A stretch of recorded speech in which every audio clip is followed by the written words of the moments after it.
రచ్చబండ ముచ్చట్లకి స్వాగతం సుస్వాగతం. Hi hello అందరికీ నమస్తే. అందరికీ శనార్థులు ఎట్లున్నారు? మంచుకున్నారా? నేనైతే జబర్దస్తున్నా. మరి ఈరోజు రచ్చబండ ముచ్చట్ల కార్యక్రమంలో రచ్చ చేయనికి మళ్ళీ వచ్చేసిన నేను మీ బసని మమత. మరి ఈరోజు ముచ్చట్లు ఏందో తెలుసుకోవాలంటే ముందుగాలైతే ముఖ్యాంశాలు చూడాలి. గా తర్వాత వార్తలు చురు చేద్దాం. చలో మరి. పాటల ఊట, ప్రజా యుద్ధ నౌక, ఉద్యమ పాటలకు ఊపిరిపోసిన గాయకుడు, రచయిత, కవి గద్దరన్న ఉన్నప్పుడే ఇన్ని రోజుల పుట్టినరోజు వేడుకలు జరిగేవి. గద్దరన్న కాలం చేసిన తర్వాత మొట్టమొదటిసారిగా గద్దరన్న లేని జయంతి వేడుకలు చేసుకోవాల్సి వచ్చింది. అయితే చాలా చోట్ల మీటింగులు, జయంతి వేడుకలకు ఒక తాన విగ్రహం సుత ఓపెనింగ్ చేసిరట. జయంతి సందర్భంగా చూడురు మీరే.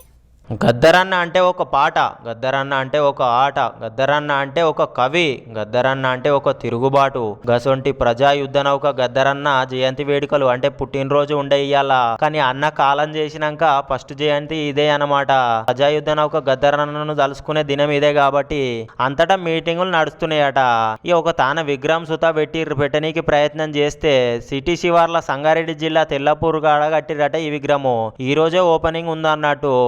అయితే విగ్రహము గవర్నమెంట్ జాగాలో పెట్టనీకి పట్టుకొస్తే పోలీసు వాళ్ళు అడ్డుకున్నారట. నువ్వు పర్మిషన్ లేదని ఆపేసిరట. ఆపే వరకు గద్దరన్న విగ్రహమే పెట్టనిస్తలేరని చెప్పి అభిమానులు ధర్నాలు దీక్షలు చేసిరట. ఇక సర్కారు జాగా అని పర్మిషన్ ఇయ్యలేదని హెచ్ఎండిఏ ఆఫీసర్లు అన్నమాట. ఇక పక్కా ఇయ్యాల్సిందే అని చెప్పి తెల్లాపూర్ మున్సిపాలిటీ కూడా తీర్మానం చేసిందట. నువ్వు ఆఖరికి ఆఫీసర్లతోటి మాట్లాడి పర్మిషన్ విత్ అక్కడి జాగా కూడా ఓకే చెప్పిరట సర్కారు వాళ్ళు.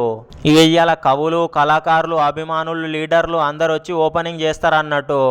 ఇక అట్లనే రవీంద్ర భారతిల సుతం మీటింగ్ పెట్టిరట. మంత్రులు అటెండ్ అయ్యేది ఉన్నదట, హాజరయ్యేటిది. అంతే మరి. పేద బడుగు బలహీన వర్గాల పేద బతుకుల గోడును పాట రూపంలో చెప్పిన గద్దరన్న వేడుకలు చేయాల్సిందే.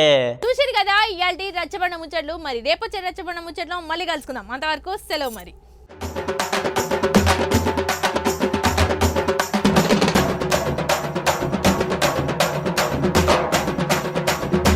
రచ్చబండ ముచ్చట్లకి స్వాగతం సుస్వాగతం.